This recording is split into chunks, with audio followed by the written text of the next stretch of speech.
maybe. Oh. Okay. Okay. Awesome. We're Cool. live. On there. It's happening. All right. Cool. Cool. Welcome. I'm Lolo Loren.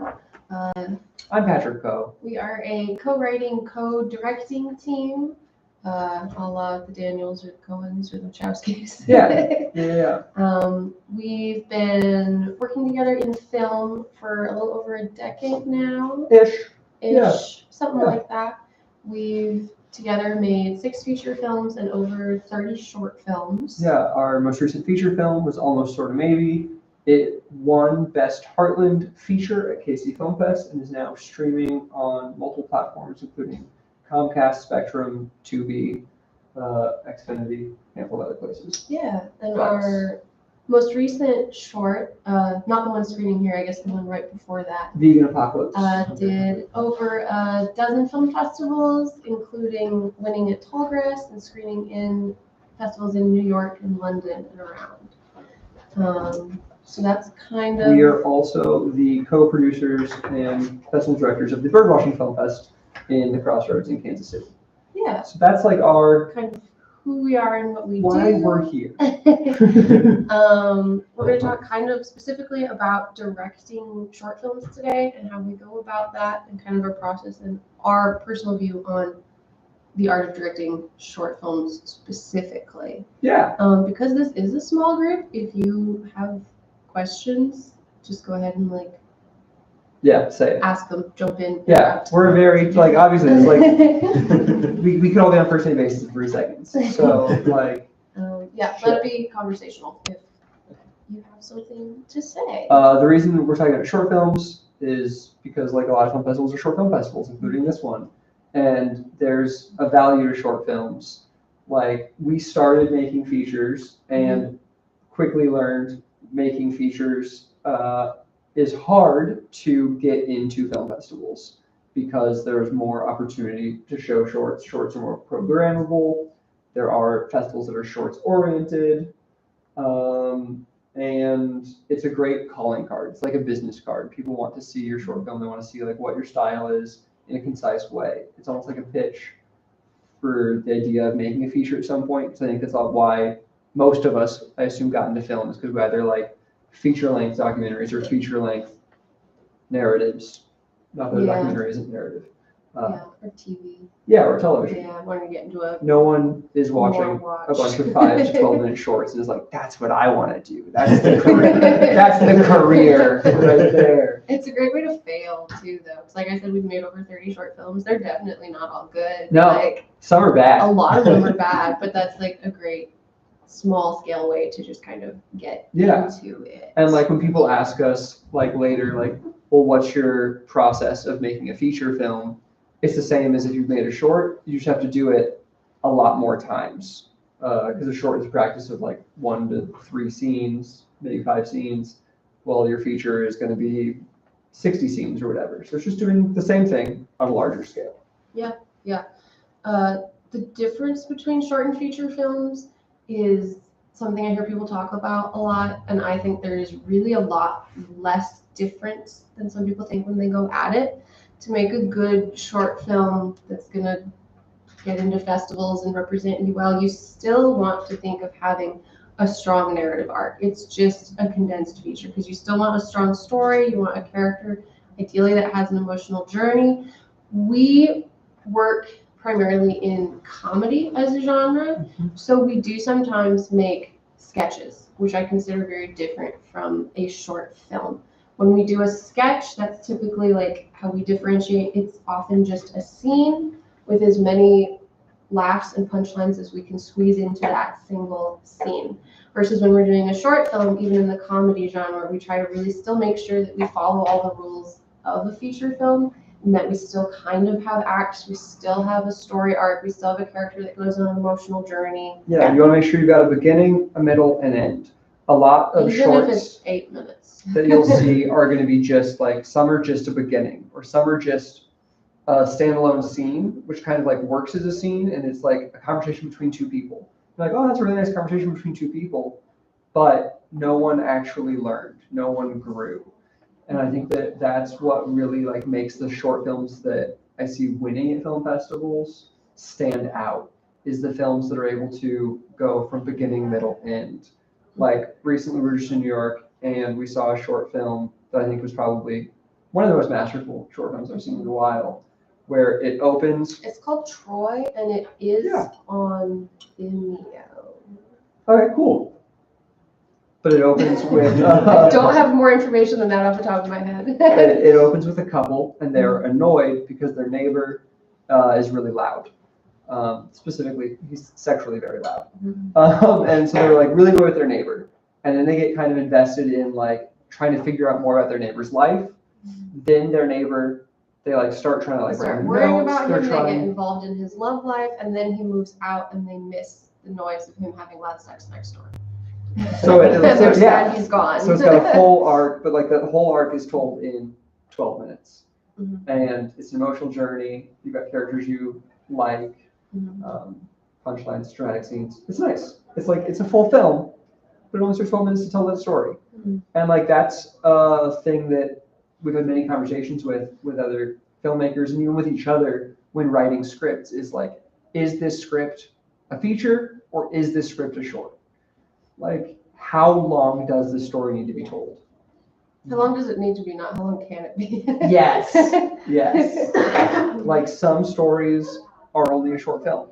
I don't think I would have watched an hour and a half of them thinking of Worry about their their neighbor. neighbor having sex. No. Like, I don't care about it for an hour and a half. But in 12 minutes, that's perfect. It's the perfect amount of time to tell that story. Yes. If there's more, yeah, go for it. So I got a question.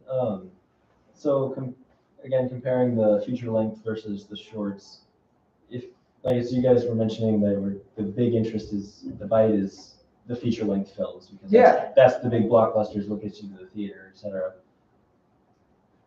How would you, for those that are beginning and trying their screenwriting, the goal is the feature length, but in reality, because we're relatively new, we don't have feature length stamina yet, or lack of a better term. So what would be your advice, suggestion, insert better word here, for shortening that without like taking away from the dream? So I think if you have like a specific feature you really want to make, as an example, don't feel like you have to make a short film of that feature. I think if it's in a very specific genre, making a short film that's just kind of in the genre or the vibe or the style that you want to pursue as an artist. So even if it's a completely different story, is a good way to go about it. If you don't feel like the feature you're passionate about condenses down. Is that kind of similar? I'll flip it around then as well. Yeah. You have a short, but you want to make it a feature length. How would you grow the length of the story? I would look at my characters first, because everything, I joke this a lot with my friends, is like, in the end, it's always about the people. Like, no matter what type of movie you're watching, it's about the people and the arc that person goes through. Like Iron Man. We don't watch Iron Man actually to see a guy flying around in a suit. You're watching it to see, like, if we're looking at the first Iron Man, Tony Stark go from a chauvinist, misogynist that only cares about himself. He grows and learns that he wants to quit making weapons and protect people. Like, that's what it's about. It's about the person Tony Stark. Even like the Marvel movies that work, that's why they work. The Marvel movies that don't work, it's about people flying in space and it's boring. So it's really about like figuring out who those people are that you're focusing on and why you're focusing on them and what they like, what scenes they need to go through that journey. Another good just like way to think about that it really needs to be character focused is we've talked a lot about because we're writing a mystery right now. A bad mystery is a whodunit. A good mystery is a why done it, because it does need to be ultimately about characters and character motivation. So I agree. It's about, to extend it, it's about really finding the personal human stories and what it's about and who it's about, and then building the plot around those character motivations. Also, when thinking about like just the individual scenes, I think an important thing to remember and think about is, why does this scene need to be here? What's the importance of this scene? So if you In read, a feature format. in a feature especially. format especially, Yeah. but in anything, why is this scene here? Like if you read Save the Cat, which is a common book on narrative structure, which has some really good pieces of information and some information you just throw out the window in your brain. But It's a good foundational book. yeah, but like he talks a lot about you want each scene, if it can move from like, you're like, oh, this is scene 12.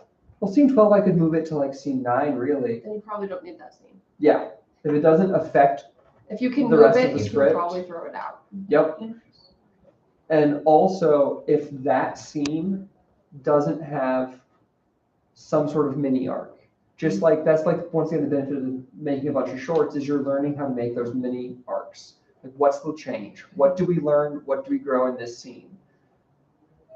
I hate complaining about movies, but the new Roadhouse. If you watch the remake of Roadhouse, there are a lot of scenes where nothing necessarily happens. Like the conversations that don't forward the plot in any real way, and nobody grows in any way, or nor do they learn new information from one to the next. It's just Nor does anyone. Another good way to make those scene structures good, which is a thing you learn because you should try to achieve it in your short films, is that in every scene in a movie, ideally, there is a character every scene who like starts low and ends high, or starts high and ends low. Like they get bad news or they get good news, or like something goes well or something goes badly. You're like going up or you're going down. Yes. Yeah. And that doesn't happen in a lot of scenes in Roadhouse. Exactly. You're trying to build a roller coaster because otherwise you're on a flat line and it's monotonous. Even if you're like, that's why action movies that stay action too long, it's monotonous. There's no up and down. Yeah. You want to go up and down. Yeah, and that's like why like a car chase gets boring. It's why watching two Transformers fight for too long gets boring, is because like there's no actual growth in any of that. It's the same reason that like Steven Spielberg talks about how he doesn't have sex scenes in his movies, because a sex scene never actually forwards the plot. There's no sex scene, according to Steven, whatever that. But according to him, there's no sex scene that forwards the plot in a way that like, if you watch his movies, people will kiss and then you like pan away to the window and you understand they had sex. Or like they kiss and it fades to black and you understand they had sex. Because like the actual act, there's nothing being learned or grown during that. So why have to spend time in that moment? Yeah. I think that's an important like thing to remember, is like what is being learned about each character or about the person. And like maybe you're the person that can write that sex scene that a person can learn and grow in that scene, or like you learn something really critical about that character in that sex scene. But if you don't learn something critical, it doesn't need to be there. It's essentially just an action beat. Yeah, it's just an action beat. And like your action beats should also be about learning and growth. You still have to like have an arc. You have to start in a high place in losing, and it has to have a reason, it has to have a motivation, it has to have a character basis. Or you have to start in a low place and you win, like Rocky, or actually Rocky loses. Yeah. But you learn. Spoiler alert, guys. We haven't seen Rocky. I think it's been long enough. We can spoil the end of Rocky. I think so. Our most recent short film, which screens in the Edge Room at 10:52. Yeah, like right. So right after this, we'll try to end it early enough if you want to run down and see it, so you can see what we are going to talk about with that one. That was a film that we were hired to just direct. We usually write direct, but this was a fun one because we were hired to just direct someone else's script. Yeah. So with that one, we were given what is a really fun 10-page sketch. In our definition of sketch, one room, one conversation, one scene. Mm-hmm. It was written as a sketch. So it's 3 people just in one room for 10 pages straight. There's 2 people sitting behind the desk, and then there's a man auditioning to be an extra in a movie. Yep. It is a really fun comedic script. We looked at it though and we were like, okay, how can we make this script the most interesting, the most dynamic, the most visual, just like the best it can be. And in our rudimentary definitions of sketch versus short film, how can we make it more like a short film? How can we make sure that there are scenes to this? How do we have them learn and grow? How do we have transitions in this? Yes. How do we get out of the single room? Yes. to make it more than just like a stand and talk for 10 minutes, even though it is like a good script. Like, how can we like really elevate this? So for that script, we are, for one thing, we're both, I think, with our comedy and theater and improv background, really big on blocking. Yes. Blocking can make your sit and talk on a park bench so much more interesting. Like, make it a walk and talk. Yes, it's harder, but you'll learn a lot when that goes wrong. So we added a lot of blocking to it. If you watch it, there's if you want it to be a sit and talk on a park bench, make the stillness matter to it. yes. Or if you want it to be a walk and talk, make the walking matter. Yes. It's always about motivating those like decisions. Yes. Why are we sitting on this bench? What does the stillness add to the scene? What does it tell you about the conversation they're having? Yes. Is it important that they're still in this moment, or do I just want to be able to set my camera on a tripod and not move anything? Or sometimes I do because I have no crew. Sometimes you have to. Sometimes you Yeah. have to. We also, because the scene is an actor auditioning for a role, we decided to add a second location, which was the location the actor was imagining he was in while auditioning. So when he's acting, we cut back and forth between the room he's imagining he's in when he's the character and back and forth to the audition room. Yeah. We also added flashes when he's talking about the past roles he's played. We went and filmed him in 10 different costumes as those 10 different roles he's mentioned to be able to cut in for Into 2 his seconds. imagination. Yeah, into his remembering playing all these other different roles. So we did all that to kind of, try to heighten it into more of a short film with more, because it is a visual medium, Yeah. visual interest. And audio. And It's both. audio. Yeah. People forget about audio. It's important. Yeah. But yeah, so that was one of the big things we did. We also found a way to bring the casting director, that is our other lead, out from behind the table. Because otherwise the blocking is he stands, they sit. Yes. So we brought her out. We really added some blocking into that. Amped up added her some character, levels. really amped up her character motivation and tweaked it a little bit. All of this without changing the dialogue. Yeah. Yeah. Great. I have a question. Yeah. How did you balance the prioritizing, like not changing the script, but also allowing for like your own creative freedom? It was, that is definitely an interesting experience. For this one, we pretty much didn't change the script. Yeah. At all. But like, because this was a different project. We've also done a couple of times where we've produced like friends work, and in that dynamic there's like some give and take and like, hey, what do you think of changing this line? For this one is a little bit different, and we just kind of couldn't, so we didn't.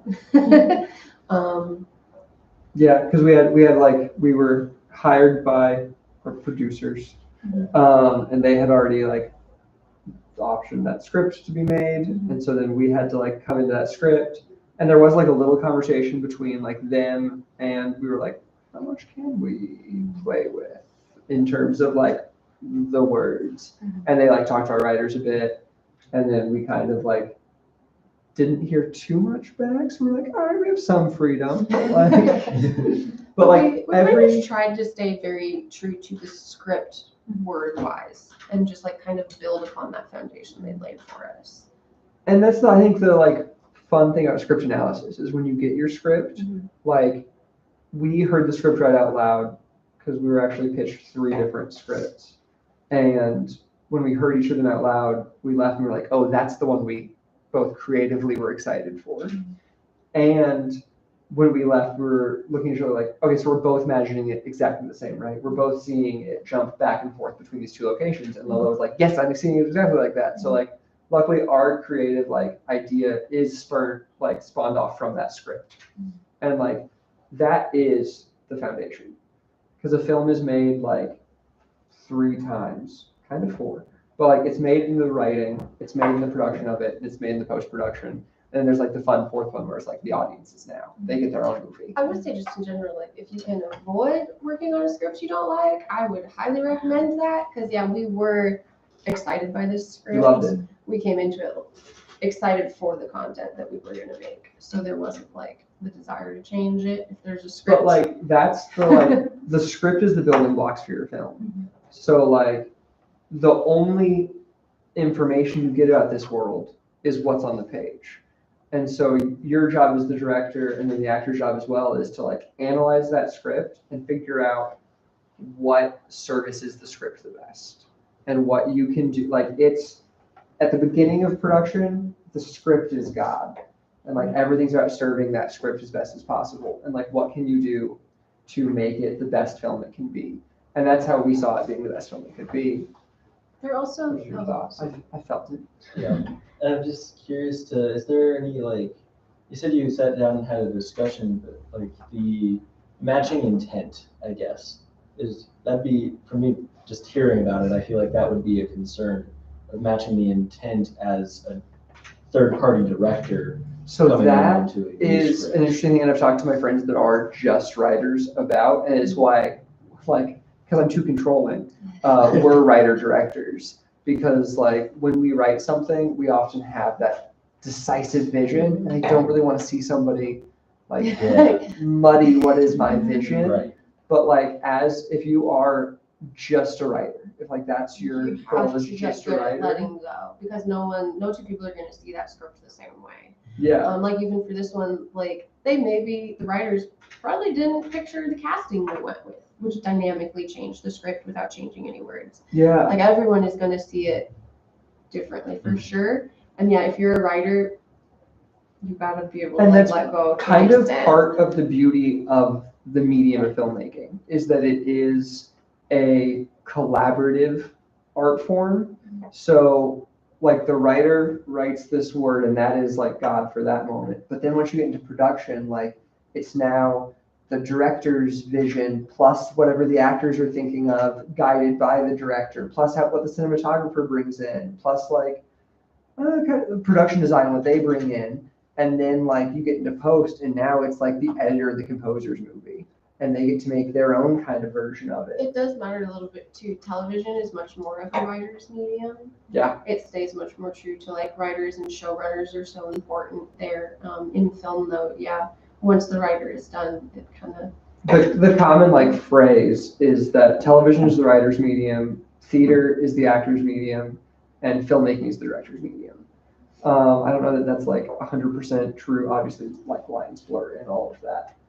And I think to be a good director, it's about I think the most important thing, I think what we did well on No Small Parts is we cast really well and we had a fantastic crew. Mm-hmm. And like the making of No Small Parts actually was a project where we were hired to direct it while mentoring up and coming directors.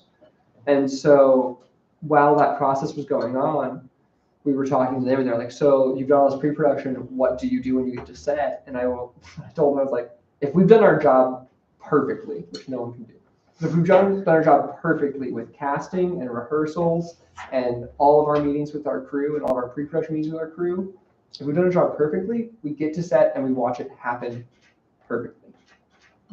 That's not going to happen. Yeah. And like, especially on like lower budget things or indie things, you're not going to have as much rehearsal. We're usually doing like 5 jobs, but I mean, we do like 5 jobs. yeah, on this one it was very much because we did have, which we often don't, but on this one we did have a full crew. So we got to set and everyone knew what they were doing and they did it. Yeah. And we were just kind of there because we've done all the work we've done was leading up to the start of that first shoot day. And then we're just there to kind of keep everything on track, make sure we're getting exactly what we want out of our actors. Yeah. There's always the on-set joke, fix it in post. The real thing is fix it in pre. So like make sure your pre-production is on point so that when you get to set, you know what you're doing. Instead of getting to set and being like, well, I think maybe we'll figure it out before you get there. And then when you get there, you have the most freedom. You have the most time to be creative because you've already fixed all the problems. Another just like really big thing that also helps make this shoot go well that we've learned from all the other short films we've done, that is a great thing to learn before you try to tackle a feature, is learning how to shoot for the edit. Yes. is really learning how the footage is going to edit, not just like shooting for coverage, not just shooting willy-nilly, not overshooting, not undershooting. I still love overshooting. If I got the time, I'm gonna. Well, yeah, like if you can, but like really learning to shoot what you need, to think about your transitions, and really think about the edit. Yeah. Is a great thing to practice with those shorts. Yeah, and I think that that's like the job of the director is obviously to tell everybody else what they're doing. So I think as a director, if that's like really what you want to do, try to learn as much as you can about everybody else's jobs. So that way, you know, like when you ask for something, oh, that's a crazy thing. That's not unexecutable. Communication is so important. Yeah, so the more you understand what's going on, yeah, the better the communication is. Or like if you've been an editor, like Lolo does a lot of editing of short films. Like, so when she thinks in pre-production, she's already thinking about how it edits for that editor. Mm-hmm. Like knowing those jobs makes you the better director. Beyond that, your job though is to have a vision. Like that's the job of the director, is to have a vision and to execute that vision, and to be able to communicate that vision with everyone else, and make sure that vision's always being served. So like the most recent Oscars, everyone was talking about Greta Gerwig not being nominated for Best Director. I totally think she should have been. The reason is Barbie is a swing for the fences. It's such a vision. Like it's such a crazy thing to get people on board for. Like, oh, there'll be this one moment when Ken sings a song, and then there's John Cena as a mermaid man, and all the props are gonna look like plastic toys, and they're all gonna like mime eating, and it's gonna be insane. And then they're gonna go to the real world, and it's totally different. Like, but it's everyone in that film feels like they are on the same page. Yeah. All the actors feel like they're acting at the same weird stylized level. Everything is so cohesive in this style, wildly outlandish way, and that is to the director's credit. Yeah. That is the director's job. Because she had a vision and she was able to get everybody on board and understanding of that vision and execute that vision.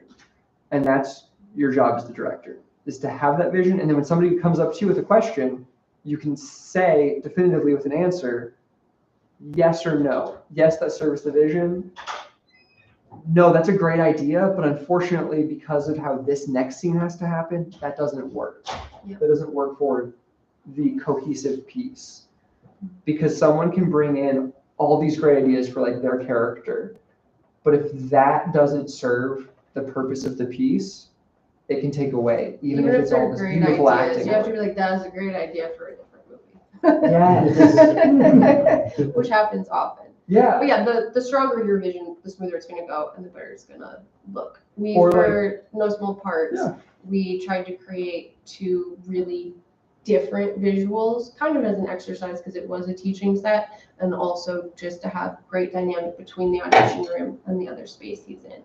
And a great way to communicate that well is to reference other things. So for the audition space, we talked to our DP, our starting baseline, talking to him, and to our colorist was the audition room is Wes Anderson. Yeah. And then when we get to the bank, it's Christopher Nolan, which we do a lot. We reference other directors and other films, and we're like, this is kind of not trying to copy necessarily, but like this is a starting language we all understand. Yeah. A great place to launch from. We all understand the Wes Anderson style. We can talk about it and what we want to take from that. We understand how Christopher Nolan shoots a bank heist. We can take from that and like as a communication starting point. Yeah. Your job is communicating. That's all it truly is communicating. So have a vision, communicate that vision, and answer the question when somebody goes, are we doing this or are we doing that? That's all, like that's what it is. That's the job at the end of it. Yes. Yeah. Does anyone have any questions? Yeah. You guys want to talk to them about like dialogue that a director might use to cast and crew? Specifically cast. There's kind of specific dialogue that is at least helpful for actors.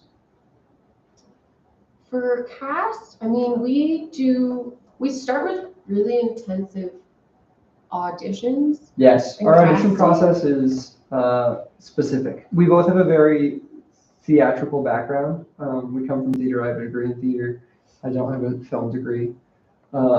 So the way we audition is very much like how we used to audition when we were theater kids. Mhm. So we do preliminary cold read auditions just to see like, oh, can they read? Can they put some sort of emotion into words? That's all I care about in that initial audition piece. Then we'll do callbacks, thinking like, okay, who fits in what roles based on what the script tells me? Because once again, script is my god at this point. So what does the script say about these people? What do they have to be based on what's scripted? Okay, let's figure that out. And then how can I fit people into those boxes?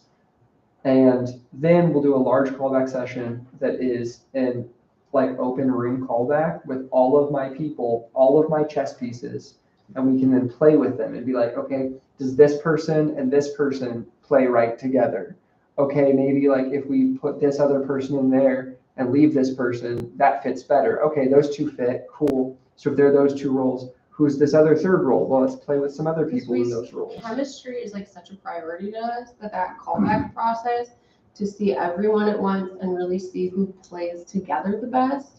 We also typically, in our callbacks, we get people to where we want them. So by the end of callbacks, the people we're casting are already doing the characters exactly the way we want them. And we're kind of just like, all right, keep that. We'll do rehearsals, but like, that is what we're doing in this movie now, is what you did at your callback. Yeah.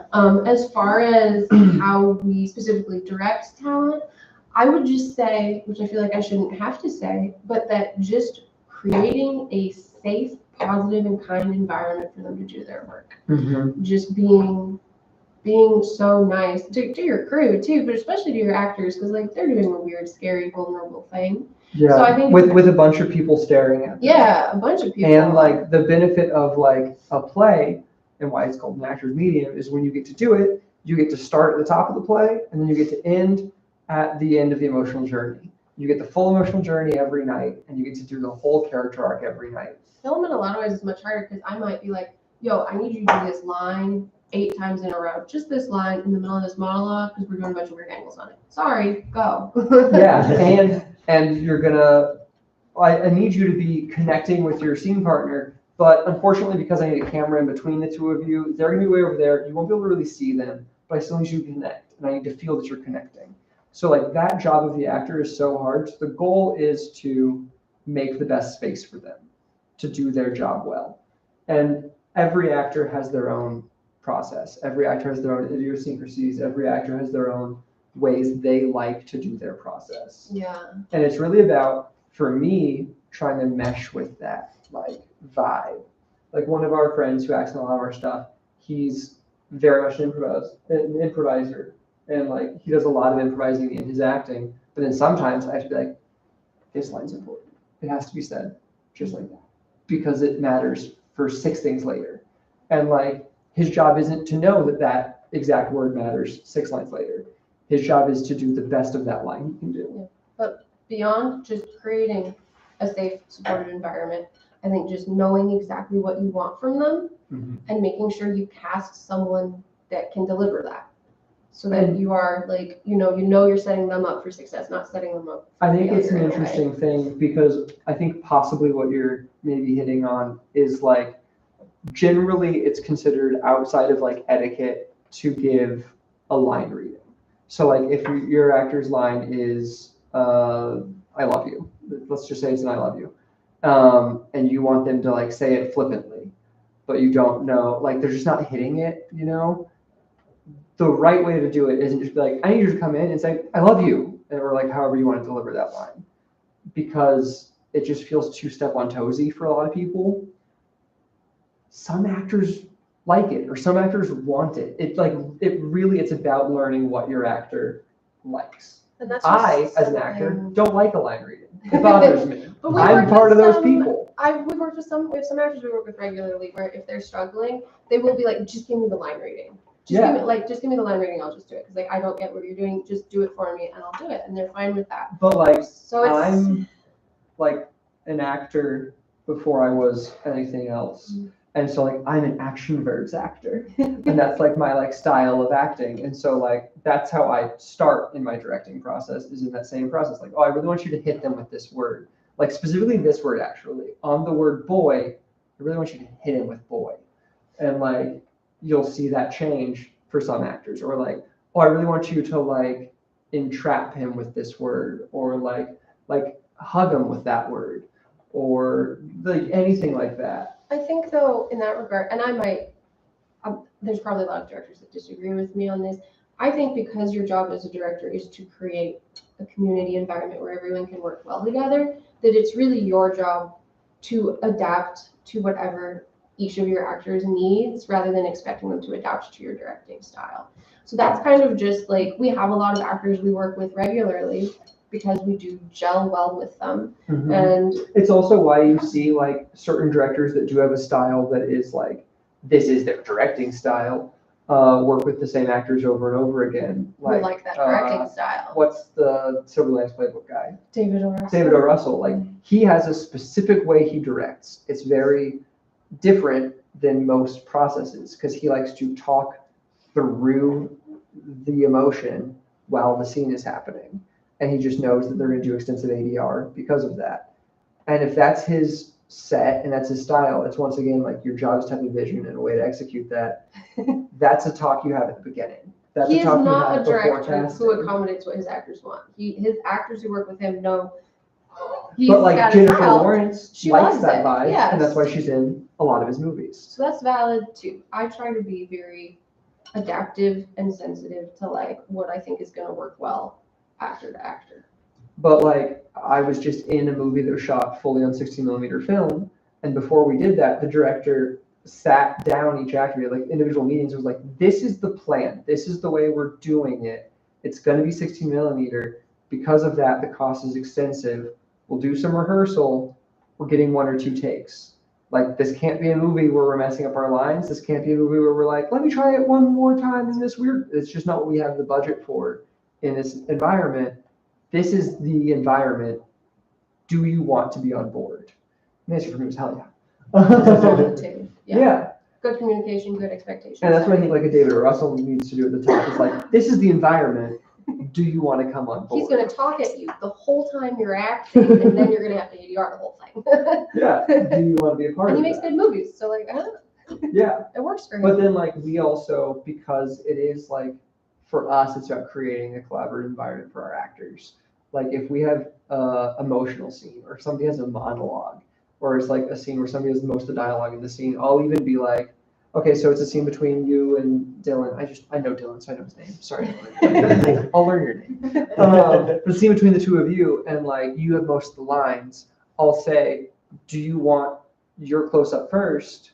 Because like you don't want to like blow it. You don't want to burn out all of that energy, or do you need some time to like settle into that? Mm-hmm. And then she's got the moment to decide that, or like, okay, this is the scene where Dylan's crying. Like, hey, how many times can you? Okay, 2 maybe, or like you feel good about that. Like, we'll save that for the close. Don't even worry about it for these other ones. Don't worry about it for the why. Do you want to do your close first? Like, it's about creating a collaborative environment that everybody can do their best in. Yeah. Because if the movie is awesome, people are like, oh man, that director did it. If the movie is a miss, like it's the director's fault. Like, and it should be. If your movie is bad, it is your fault as the director. And you should focus on that. Your job is to make your actors all look awesome. Your job is to make your cinematographer look awesome. Your job is to make your editor look awesome. Mm-hmm. It's your job to make sure everyone's as awesome as they can be. Yep. Any other questions? Any other thoughts? Yeah. I just want to give them opportunity, but do you want to talk about like the importance, as it was alluded to earlier, about sound in film, and how especially up and coming filmmakers can, because as you guys know, a good sound can make an okay film a good film. Yeah, definitely. I think the 2 things on that is, one, sound is forgotten a lot because like a lot of early filmmakers come in because they're passionate about feature films. They think they look great and they really like that. They're thinking as cinematographers, or they're thinking about like the acting, and then sound is, and even on any set, sound is always the last guy thought of. Like even on professional sets, like anytime I work even in television, on commercials, like sound is always like, all right, cool, we set up our shot, our shot's exactly this is what we're doing. sound figure out what you're going to do to make sure your job is somehow amazing. And it's like, that's the worst and so hard. But it is important to get good sound. Mm-hmm. And if you can't get good at sound on set, don't be afraid to do ADR. Like, get comfortable with ADR. The big movies do it so much. Even you might have a short film where you're like, oh, this location, we have great control because we're indoors. Oh, and then at this park, we didn't know there was a kid's soccer game happening, but we have to shoot today. Like, you just have to get comfortable with ADR. You have to get good at it. It What does that seems stand for? scary. additional dialogue recording. It's also called looping sometimes. So it's the idea that like you filmed your scene and then you go back in with your actor and your editor and a sound recordist. And just re-record the dialogue and sync it back up to the actors' mouths in post. Yeah. It's not that hard. Like, it is, but it isn't. And I definitely think you gotta have good sound. As screeners and programmers for festivals, I am much more able to program a film with mediocre visuals than with mediocre audio, because I know audiences, if they can't hear it, they're gonna check out. They're gonna be unhappy. They're gonna hate it if they can't understand what's going on. So Yeah. sound is so People important. will much quicker forgive cinematography that isn't like Roger Deakins. If your script and your sound are there, yeah. people love it. It's one audience choice at our festivals, you know? Because they care about story in the end. Once again, it's about the people.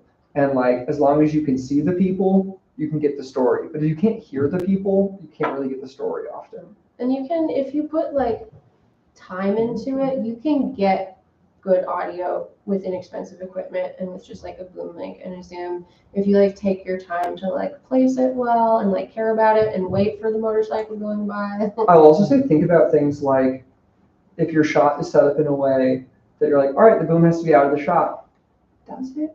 Or does the boom have to be covered by another object? So like if I'm shooting like Lolo here and I see that chair, well, I could possibly like get the boom behind that chair. Or like we have a scene in our newest feature where our sound op is hiding behind a trash can in the frame. She's back there behind that trash can. Yeah, it's like a wide and the actors are far away, but the mic is really close to them because they're near a trash can. Yeah. Booming up I is was great. just thinking about that in relationship to something I happened upon that said that a lot of films and other shows that go straight to streaming are using subtitles. The subtitles are a part of the film because the sound is not high quality. People are mumbling and or it's just too soft. So they're using subtitles routinely, which would not be a part of the theater experience. Yeah, I've also seen a lot of people like just like I feel like culturally right now our subtitles are becoming more and more prevalent because people are like, oh, I can't hear the movie. And the interesting thing on that is that there's no true standards for theatrical mixing. There's preferences, there's like suggested guidelines, but there's no like, oh, it has to be between here and here, which is why some people are like, oh, like these movies, you can't hear the dialogue, but the action is so loud. And it's like, well, that was a creative decision made. Sorry you can't hear the dialogue as well. But because of that, a lot of people are watching these with subtitles, but you still need to be able to convey that story. Like you've got to get it to a point where you can convey that story. We did though, when we screened at Tallgrass, they require you to have subtitles burned in for all your films because they are a hearing impaired friendly festival. They're really focused on being accommodating for any disabilities.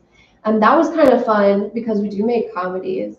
So it was kind of fun because like the audience didn't miss any of the jokes. Yeah, even if like they were laughing over a joke, you can read the next joke. So that was kind of just like a fun, weird experience that I was like, oh, I kind of like having the subtitles because like I kind of felt like we got more laughs than usual because nothing was missed.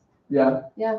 I think we have time for like one more question. Yeah. That kind of reminds me of, I watch a lot of international shows that have, where the captions are in English. Yeah. And my siblings will ask me like, you don't speak that language, so why do you have the subtitles? Like, why do you need to hear it? So I think it really just goes to show like the power of audio because even if I'm not like listening, if I don't understand the language, either that be Korean or Spanish, I still need the audio to understand.